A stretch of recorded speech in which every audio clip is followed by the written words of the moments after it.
क्या आपके पास ऐसा डेटा है जिसे देखकर लगता है कि इसे अलग करने में घंटों लग जाएंगे? जैसे यह प्रोडक्ट कोड देखिए। अब अगर मुझे इसमें से प्रोडक्ट नेम अलग चाहिए, कलर अलग चाहिए और साइज अलग चाहिए, तो क्या मैं इसे मैनुअल टाइप करूं? बिल्कुल नहीं। एक्सेल में सिर्फ 5 फंक्शंस की मदद से मैं हजारों रोज का डेटा कुछ सेकंड्स में अलग कर सकता हूं। और आज की इस वीडियो में मैं आपको सिखाने वाला हूं एक्सेल के 5 सबसे पावरफुल टेक्स्ट फंक्शंस। वीडियो के अंत तक आप किसी भी टेक्स्ट को आसानी से स्प्लिट करना सीख जाएंगे। तो चलिए शुरू करते हैं। तो जैसा कि आप देख रहे हैं दोस्तों, मेरे पास कॉलम बी में यहाँ कुछ प्रोडक्ट कोड्स दिए हुए हैं। हर कोड के अंदर 3 अलग अलग इंफॉर्मेशन है जिसको मैं 3 अलग अलग कॉलम्स में एक्सट्रैक्ट करना चाहता हूँ। सबसे पहले हम बात करते हैं प्रोडक्ट नेम की। अब क्योंकि प्रोडक्ट नेम मेरे कोड में लेफ्ट साइड में है, तो मैं यहाँ यूज करूंगा लेफ्ट फंक्शन का। लेफ्ट फंक्शन क्या करता है दोस्तों, किसी भी टेक्स्ट के स्टार्टिंग से यानी कि लेफ्ट साइड से स्पेसिफाइड नंबर ऑफ कैरेक्टर्स को एक्सट्रैक्ट कर सकता है। पहले आर्गुमेंट में लेफ्ट मुझसे पूछ रहा है टेक्स्ट, मैं उसको टेक्स्ट अप्लाई करता हूं, कॉमा अब ये मुझसे पूछ रहा है कि कितने नंबर ऑफ कैरेक्टर्स को आप इस टेक्स्ट से एक्सट्रैक्ट करना चाहते हैं। लेट्स से मैं 2 कैरेक्टर्स को एक्सट्रैक्ट करना चाहता हूं। Bracket close, control enter. इसने मुझे 2 नंबर ऑफ कैरेक्टर्स को यहाँ पे एक्सट्रैक्ट कर दिया। लेकिन अगर आप डेटा के पैटर्न को समझोगे तो कहीं मुझे 4 नंबर ऑफ कैरेक्टर्स चाहिए, कहीं मुझे 6 नंबर ऑफ कैरेक्टर्स चाहिए, कहीं मुझे 5 चाहिए और कहीं 7 चाहिए। तो इस पैटर्न को अगर मैं समझूं तो मेरा जो इंफॉर्मेशन है उसको सेपरेट किया गया है डैश से। यानी अगर मुझे डैश की पोजीशन पता चल जाए तो मुझे पता है कि डैश से ठीक पहले जितने कैरेक्टर्स हैं वो मुझे यहाँ एक्सट्रैक्ट करने हैं। अब डैश की पोजीशन को पता करने के लिए मैं यूज करूंगा फाइंड फंक्शन का। फाइंड फंक्शन क्या करता है दोस्तों, किसी भी टेक्स्ट के अंदर एक स्पेसिफाइड कैरेक्टर की पोजीशन को रिटर्न कराता है।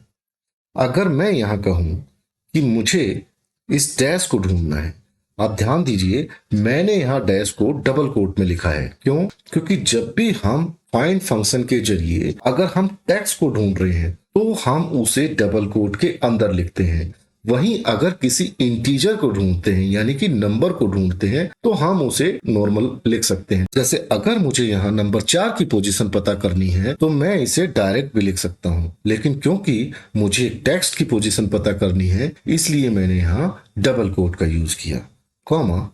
अब ये मुझसे पूछ रहा है कि आप इस टेक्स्ट को कहां ढूंढना चाहते हो। मैं इसको टेक्स्ट अप्लाई करता हूं, ब्रैकेट क्लोज, कंट्रोल एंटर। मेरा जो रिजल्ट है वो 5 है। 5 का क्या मतलब है दोस्तों, यानी कि मेरा जो डैश है, जो कैरेक्टर जिसको मैं ढूंढ रहा था वो 5th पोजीशन पे है। लेकिन मुझे 5th पोजीशन नहीं चाहिए, मुझे उससे पहले देखना है कि कितने कैरेक्टर्स हैं। तो मैं यहां -1 कर दूंगा, कंट्रोल एंटर। अब अगर मैं इसे ड्रैग करूं तो ये मुझे एग्जैक्ट वो नंबर बता रहा है जो कि मुझे एक्सट्रैक्ट करना है अपने प्रोडक्ट के नेम के लिए। यानी मैं फाइंड फंक्शन का प्रयोग अब अपने लेफ्ट फंक्शन में कर सकता हूं। मैं इस 2 को यहां हार्ड कोड करने की बजाय यहां यूज करूंगा फाइंड फंक्शन का, और मैं फाइंड करना चाहता हूं इस डैश को, कॉमा कहां फाइंड करना चाहता हूं, इस टेक्स्ट के अंदर, ब्रैकेट क्लोज। और जब ये मुझे मिल जाए उस रिजल्ट से मैं -1 करना चाहता हूं, कंट्रोल एंटर। अब अगर मैं इसे ड्रैग करता हूं तो देखिए कितनी आसानी से हमने लेफ्ट और फाइंड फंक्शन का यूज करके अपने प्रोडक्ट नेम को यहां एक्सट्रैक्ट कर लिया। चलिए दोस्तों, अब हम कलर को एक्सट्रैक्ट करते हैं। कलर को एक्सट्रैक्ट करने के लिए सबसे पहले आप यहां देखिए कि हमारा जो कलर है वो इस टेक्स्ट स्ट्रिंग के बिल्कुल मिडल में, इसलिए मैं यहां यूज करूंगा मिड फंक्शन का। अब मिड फंक्शन क्या करता है दोस्तों, ये आपको स्पेसिफिक नंबर ऑफ कैरेक्टर्स को एक्सट्रैक्ट कर देता है किसी भी टेक्स्ट स्ट्रिंग से, बशर्ते आप उसे एक स्टार्टिंग पोजीशन बता दो। तो मैं मिड फंक्शन यूज कर रहा हूं। यहां पहले आर्गुमेंट में ये मुझसे पूछ रहा है टेक्स्ट, मैं इसको टेक्स्ट अप्लाई करता हूं, कॉमा अब ये कह रहा है कि कहां से मुझे स्टार्ट करना है। तो स्टार्ट के लिए मैं यूज करूंगा फाइंड फंक्शन का। मैं चाहता हूं ये जो पहला डैश है उसके ठीक अगले कैरेक्टर से ये स्टार्ट करे। तो मैं यहां पे डबल कोट में लिखता हूं डैश कॉमा, मैं डैश को ढूंढना चाहता हूं अपने प्रोडक्ट कोड में, और जब उसे वो मिल जाए +1, यानी कि उससे ठीक अगले कैरेक्टर से ये स्टार्ट करे, कॉमा, अब नेक्स्ट आर्गुमेंट में ये मुझसे पूछ रहा है कि कितने नंबर ऑफ कैरेक्टर्स को आप एक्सपेक्ट करना चाहते हैं।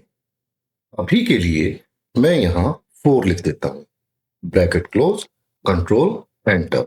अब क्योंकि हमने यहां 4 को हार्ड कोड कर दिया है, लेकिन आप देखोगे कि जो हमारे कोड्स हैं उसके अंदर ये 4 जो है वो कांस्टेंट नहीं है, क्योंकि कहीं मुझे 4 कैरेक्टर चाहिए, कहीं 3 चाहिए और कहीं 5 चाहिए।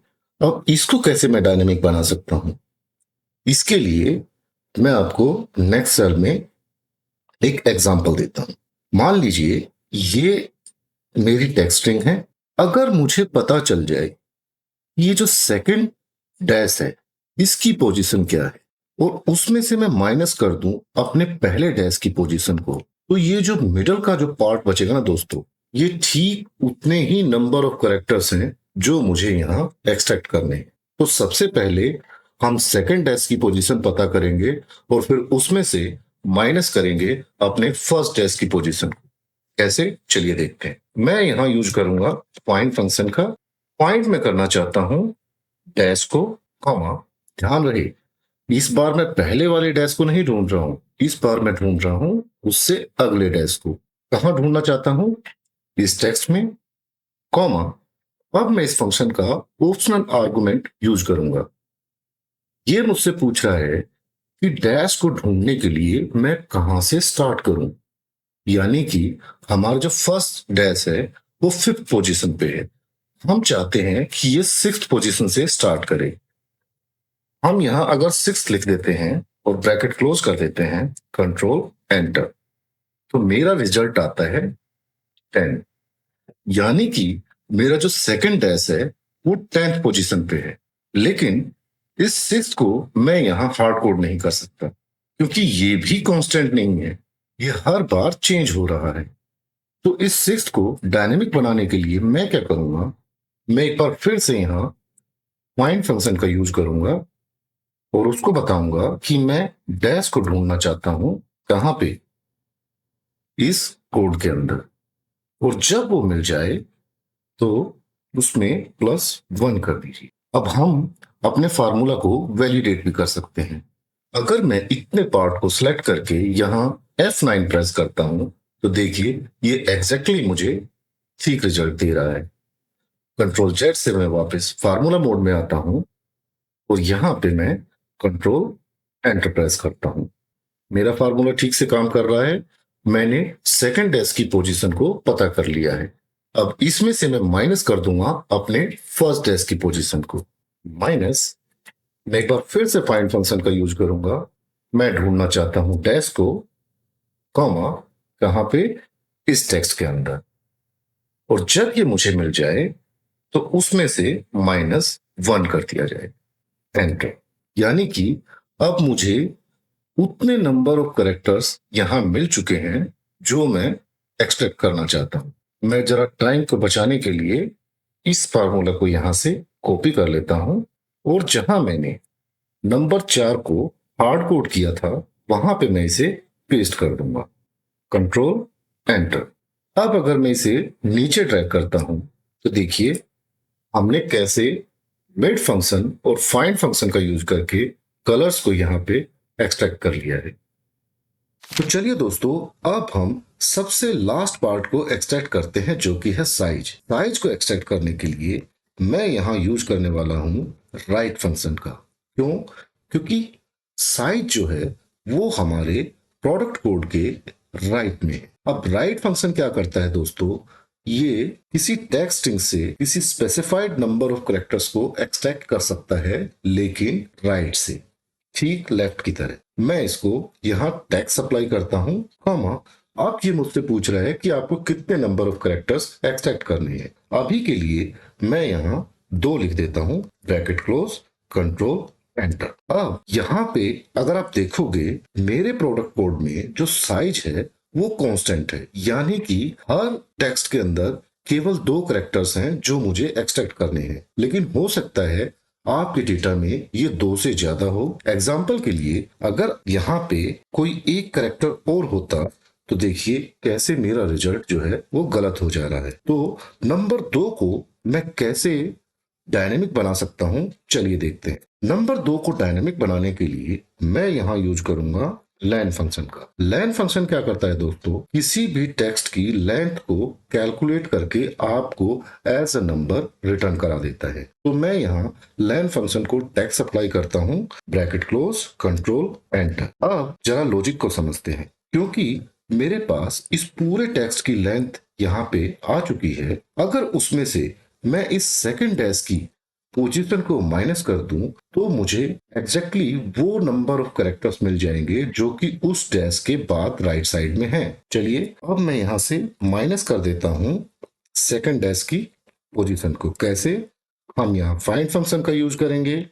फाइंड करना चाहता हूं मैं डैश को, कहां पे, इस टेक्स्ट के अंदर, कॉमा, लेकिन मेरी स्टार्टिंग पोजीशन क्या होगी, हम फिर से बताएंगे फाइंड फंक्शन को कि पहले इस डैश को सर्च कीजिए यहां पे और +1 स्टार्ट कीजिए 6th पोजीशन से, ब्रैकेट क्लोज, कंट्रोल एंटर। अब जो है मैंने नंबर 2 को डायनेमिक बना दिया है। मैं सिंपली इसको यहां से कॉपी करता हूं और जहां पे नंबर 2 को मैंने हार्ड कोड किया था वहां मैं इसे पेस्ट करता हूं, कंट्रोल एंटर। अब अगर मैं इसे नीचे ड्रैग करूं तो आप देखोगे कि हमने साइजेस को भी यहाँ पे एक्सट्रैक्ट कर लिया है। अब मैं आपको 2 बोनस टिप देता हूं। नंबर 1, जब भी हम लेन फंक्शन से किसी टेक्स्ट की लेंथ को यहाँ कैलकुलेट करते हैं तो ध्यान रहे कि ये जो 5 फंक्शन है ये स्पेस को भी काउंट करते हैं एज ए कैरेक्टर। यानी अगर यहाँ पे एक स्पेस होगा